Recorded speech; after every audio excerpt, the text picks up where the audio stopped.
learners, this is Miss Camacho and welcome to my channel.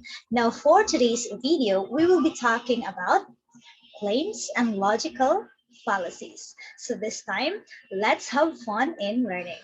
Now for our objectives, first, differentiate the types of claims, identify claims explicitly and implicitly made in a written text, and demonstrate understanding of logical fallacies in a text. So let's have first claims. So what is a claim, by the way?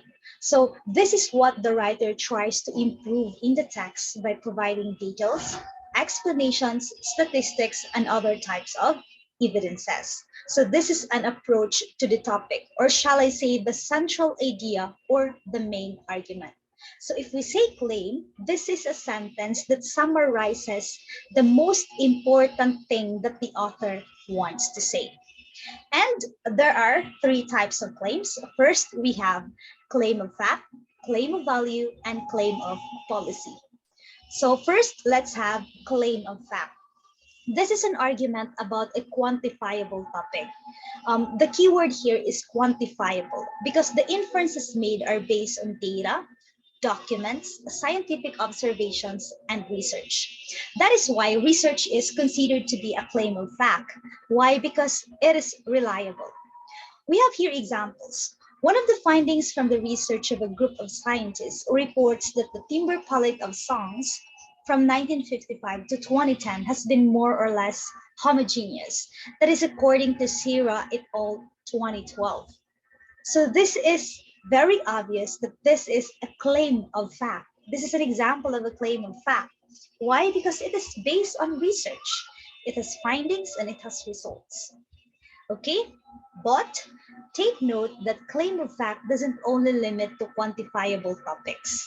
Why? Because claim of facts can also be found in historical events and the events that happen now, and also predictions. Let's say, for example, the oldest known disease in the world is leprosy. This is an example of a claim of fact because this happened in the past.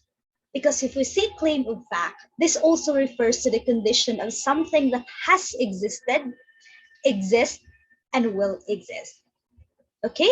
Next, let's also have here the claim of value.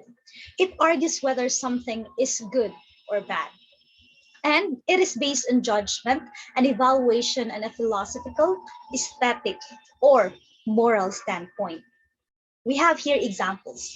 Honesty is the best policy. That is a claim of value. Why? Because it talks about philosophical values, honesty, right? Next, we also have here death penalty is unjust. This is a claim of value. Why? Because it focuses on moral principle that killing is an act of ending a person's life, and that is immoral.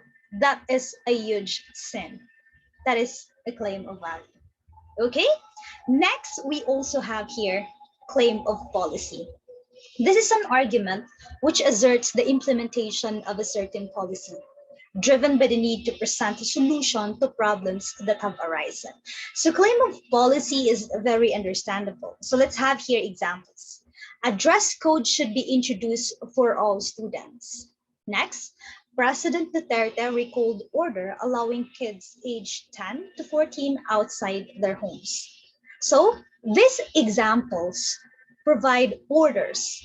It provides policies and actions that needs to be done in order to address a certain issue.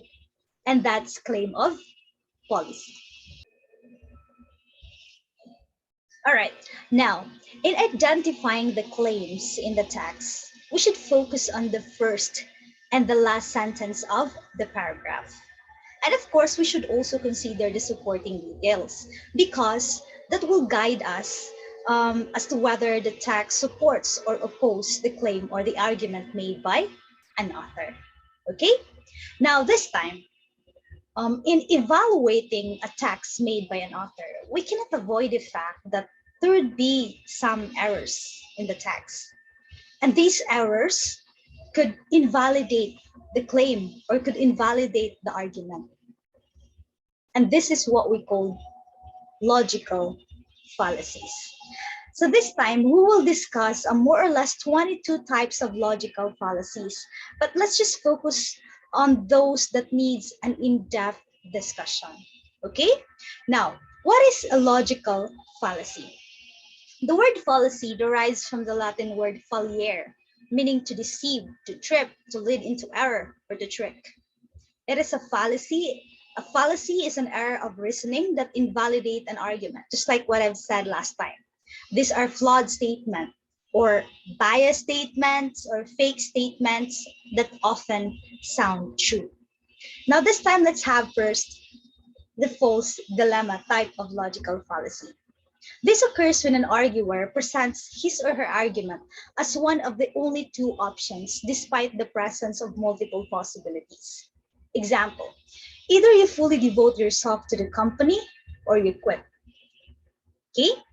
So the key words here are only two options despite multiple possibilities. Just like in the example, the two options here are to fully devote or to quit.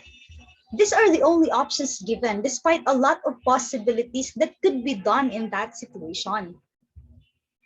Another example in the picture that I have stipulated there, someone finishes exam early, either really smart or really stupid. The options are smart and stupid. What if she finishes the exam early because she studied very well at night? Or what if she finishes the exam early because the type of test is just easy? It's just a multiple type of test or identification. So see, there are lots of multiple possibilities, but only two options were given in that situation. And that is false dilemma type of logical fallacy. All right. Next, let's also have appeal to ignorance. So this occurs when something is instantly concluded to be true just because it is not proven to be false, and vice versa. Example, since you haven't been able to prove your self-innocence, I must assume you're guilty. So in this type of logical fallacy, there is already a conclusion, even if that event or that problem was not yet solved or not yet proven to be true or to be false. Just like in the example, the person there has not been able to prove himself that he is innocent, but he is concluded or he is judged already that he is guilty. That is an example of this logical type of fallacy called appeal to ignorance. Now, next in line, we also have here slippery slope. So this occurs when a series of increasingly superficial and acceptable consequences is drawn. Example, if we ban computer shops, then students will not be able to do research. And if they do not have tools for research, these students will fail their subjects. So this type of logical fallacy talks about consequences that are unacceptable or not good consequences. Just like in the example, the consequences there are the students won't be able to do research, the students will fail their subjects, just like that. Also in the example below, never sing in the shower. Singing leads to dancing, dancing leads to sleeping, and sleeping leads to parademics, seeing you naked. So remember, don't sing. So see, there are lots of consequences in the sentence, and it's nonsense. That's slippery slope. Next, we also have here complex question. So it occurs when two or more points are rolled into one and the reader is expected to either accept or reject both at the same time when one point may be satisfactory while the other is not. You know, among all the type of logical fallacies, complex question is my favorite. And let's find out why through this example. Have you stopped cheating on exams? This question is a trick question. You know why? Because if you answer yes, you admit that you are cheating. And if you answer no, it implies that you have been cheating in the past. Try to analyze, right? That is a complex question. It will trick you and it will trap you into admitting to something that you don't want to admit, even if you will answer yes or no. Complex question, that is a loaded question that will loaded question that rolled into one that will trap you and trick you. And you know, this is very common in the field of lawyers in some cases, right? Now, my question is, in your day-to-day lives, have you encountered being in a complex question? Well, that question also is left for you to answer. Now, this time, let's have appeal to force. It occurs when a threat, instead of reasoning, is used to argue. Example, if you do not admit that evolution is not real, we will isolate you from the group. So if we say appeal to force, there is a threat in the situation. Let's have another example. If you do not tell the truth, or if you will not tell the truth, I will kill you. Or if you will not keep quiet, I will punch you. That is appeal to force. Okay? Next, let's also have here appeal to pity. Okay, so this occurs when the element of pity is used instead of logical reasoning. Example, please do not fire me for being absent all month. I have a sick mother and a special child to support. You know, this kind of logical fallacy is very common nowadays, especially online class, right? I remember when I was in Bohol, I asked a favor from my teacher to please excuse me for I cannot attend the synchronous session because of some internet disturbances. Because you know, province is a weak signal. So I used this type of logical fallacy so that my teacher would sympathize me or would understand me, but not all the time, because I also find ways on how to attend the synchronous session. And I even went to Pantalan, bisan hangin kay dito, just to catch or get a strong signal. Okay, so I know you can relate me, right? Just like in the meme that I have stipulated in the picture. Kahit 3 lang po ang dalangin ng mga masisipag na estudyante. Kahit 3 lang po. This is an example of appeal to pity. All right. All right. Next, let's have appeal to consequences. So this occurs when an unpleasant consequence of believing something are pointed out to show that the belief is false. Example, you can't believe that colonialism is bad because if it were, then we would not be civilized.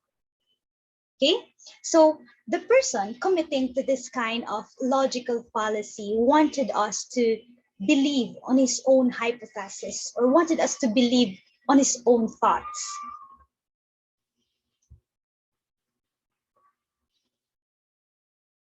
Because if we will not believe on him, then an unpleasant or not good consequence will happen.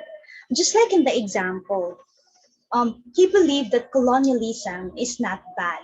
Because if it is bad, then we would not be civilized, we would not be improved, or we would not be enlightened. Okay? Another example. If you don't believe in God, you will go to hell. That is appeal to consequence. There is already an unpleasant consequence that was given so that we will believe on the idea that we should believe in God so that we will not go to hell. Okay, that is an example of appeal to consequences. Right? Next, let's also have the bandwagon. So this occurs when an argument is considered to be valid because it is what the majority thinks. Example, most Filipinos want to have fair skin because they think that they look beautiful. Therefore, having fair skin must be the real standard of beauty. Now, if we say bandwagon, this is also sometimes called appeal to common belief or appeal to masses, because it affirms, or shall I say, it accepts or supports the idea that something is good, something is bad, something is better, because that is what the majority thinks. Okay, just like in the example below.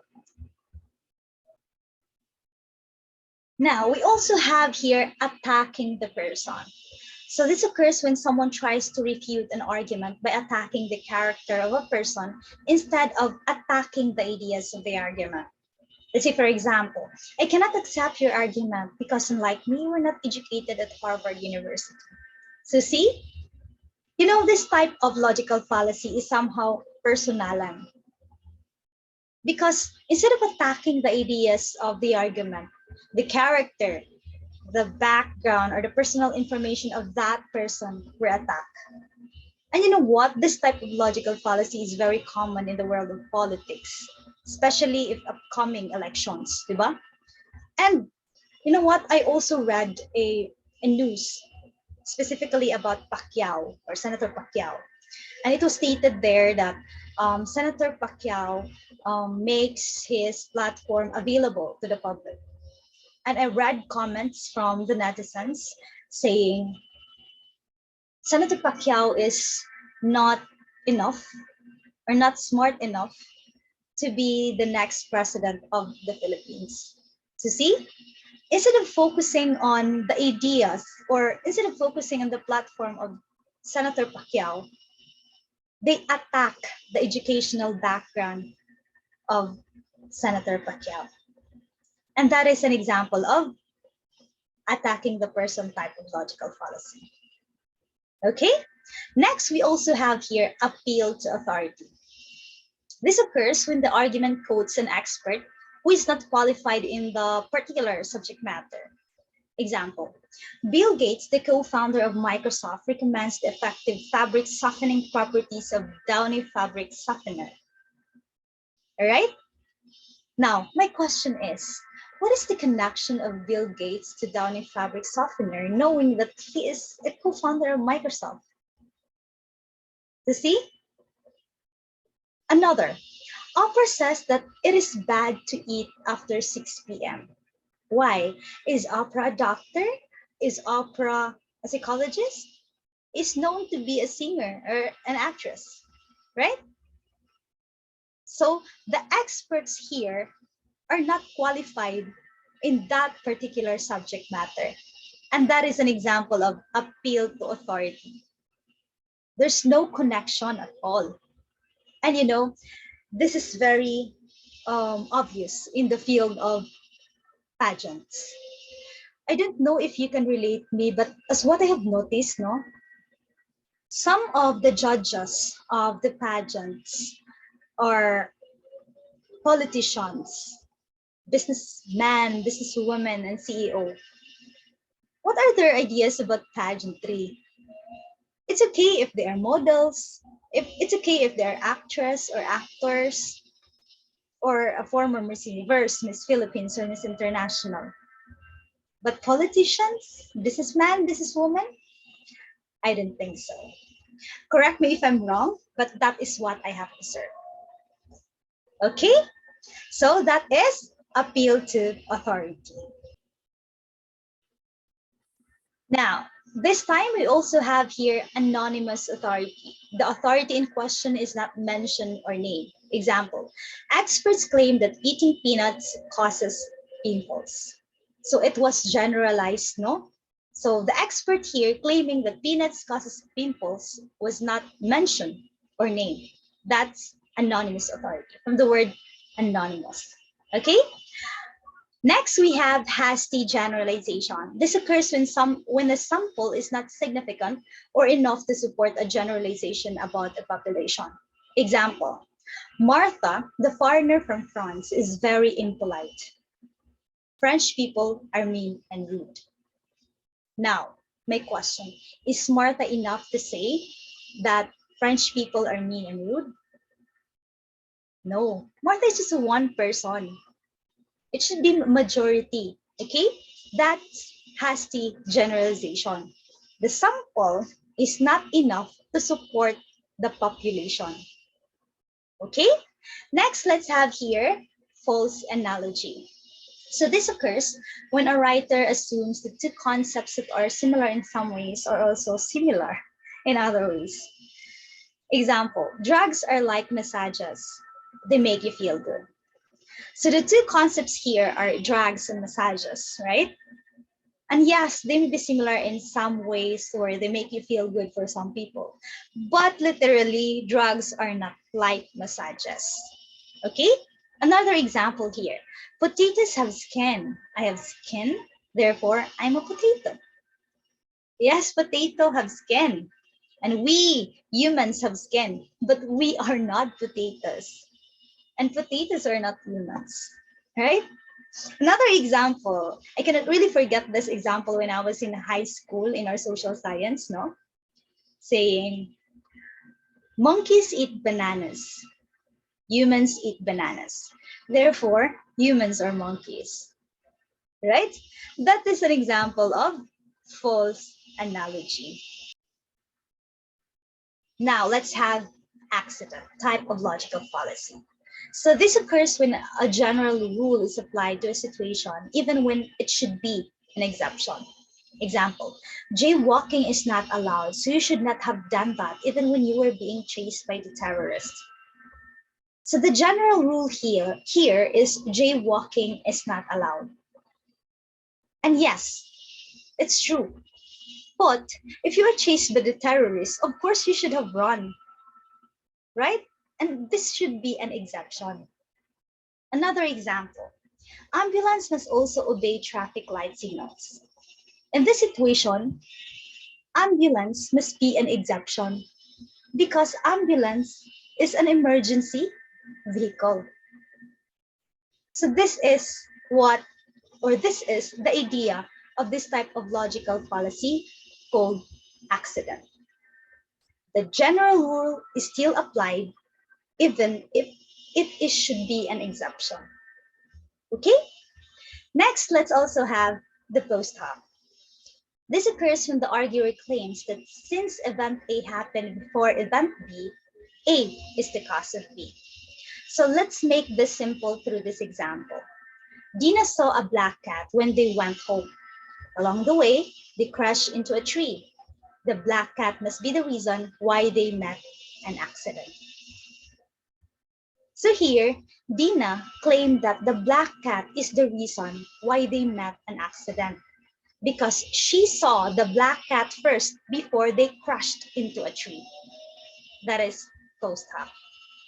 Another example, after my son got a vaccine, he developed autism. Therefore, the vaccine gave him autism. So, she claimed that she claimed that the vaccine is the reason why his son got an autism. Because his son got vaccinated first before he developed an autism. That's a post hoc.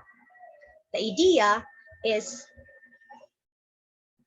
the thing or that happened first is the reason why they got that consequence. That is post hoc. Okay? All right, next let's have a wrong direction. So this occurs when the direction between cause and effect is reversed. Example, liver damage leads to alcoholism. So as you can notice or as you can observe, there is a reverse of, or the words here are reversed, diba? So it should be alcoholism leads to liver damage. That's a wrong direction, okay?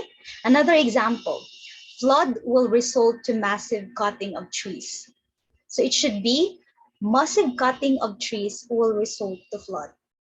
So the cause and effect here are reverse.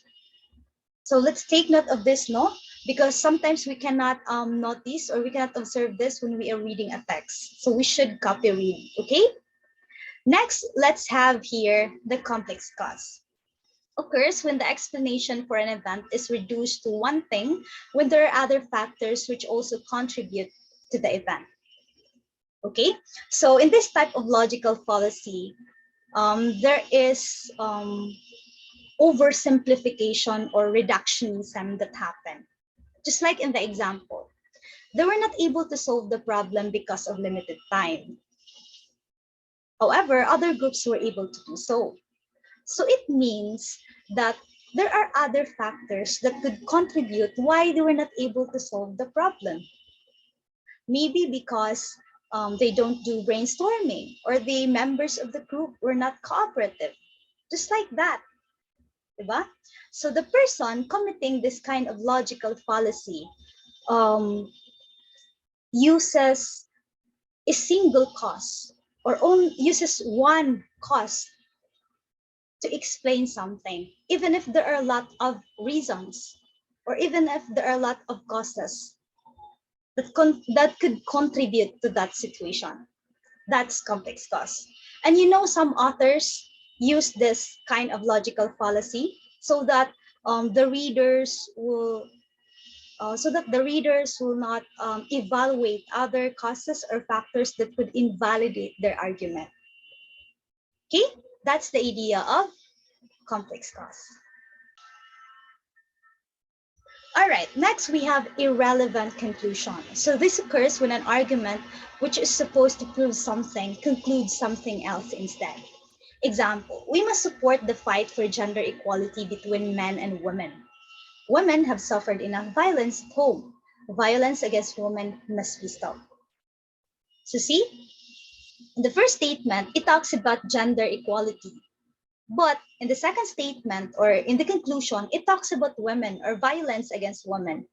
So there is a segue of the connection between two statements. That is irrelevant conclusion. The connection is far away from each other. Okay? Next, we have strawman.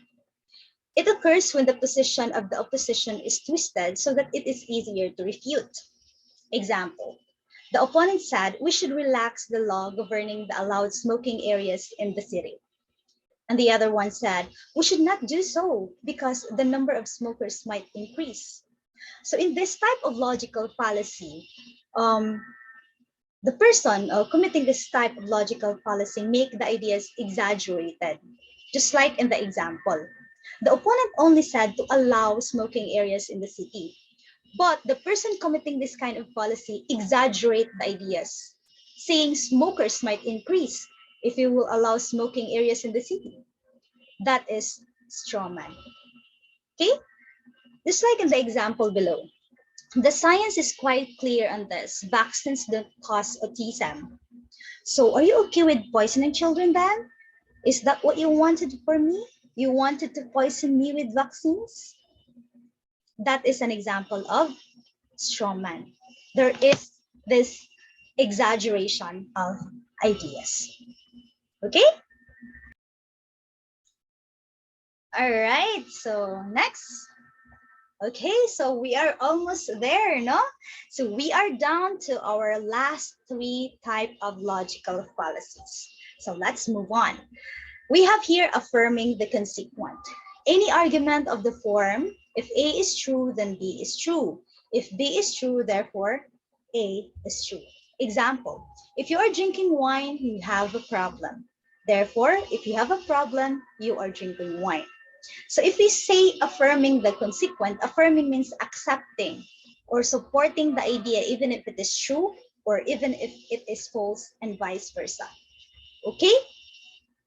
And affirming the consequence is also called as a converse error or a converse fallacy. Just like in the example, statement A supports the idea of statement B and vice versa. Okay? Now, if we have affirming the consequent, we also have here denying the antecedent. Any argument of the form, if A is true, then B is true. If A is not true, then B is also not true. If affirming the consequent is also called as converse fallacy, denying the antecedent is also called as inverse fallacy. Just like in the example, if you are drinking wine, you have a problem. Therefore, if you are not drinking wine, you do not have a problem. So the statement A is an opposition of the statement B. That is denying the antecedent. Okay? And last, we have inconsistency. Occurs when an argument contradicts one another. Example, Frank is older than Jake. Jake is older than Nolly, and Nolly is older than Frank. So see, there are lots of ideas, there are lots of arguments that contradict to one another. And that is not good because that makes the reader feel confused about the text. And it is hard for them to identify or evaluate the author's main point or the author's claim. Just like love. So we should be consistent, di ba? We should stick to one to avoid contradictions. All right. All right, so I think that's it for the types of claims and logical fallacies. Now, if you have questions and clarifications about our discussion this time, please feel free to comment down below and I will try to answer that. Okay? Now, for your activity, find and evaluate two articles on the internet or social media posts. Determine the logical fallacies committed out of them and explain why. And of course, don't forget to cite the source. And your output will be graded accordingly. Criteria, presentation of logical fallacies, 50%. Evidence and explanation 20%, organization 20%, citation 10%, a total of 100%. And note, kindly use Times New Roman 12 double space and submit your output in a PDF format. Now for your assessment, a Google form link will be posted in the LMS for a 20-item quiz about the types of claims and logical fallacies. Okay, so the quiz will be closed on Monday, April 25, 2021 at 11:59 p.m. So this is graded and will be pre-recorded. So please answer seriously and of course honestly. Now for your assignment, I will not give you more because you already have an activity. This is just a self-reflection. So access the LMS and watch a short video entitled Campaign Against Fake News RPH Final Project. So this will make you realize on what is really your responsibility as an citizen. Okay, next. Okay, so to end my discussion, I would like you to have this quote by Abraham Lincoln saying, "Don't believe everything you read on the internet just because there's a picture with a quote next to it." This has been Regine Camacho. Thank you and God bless everyone.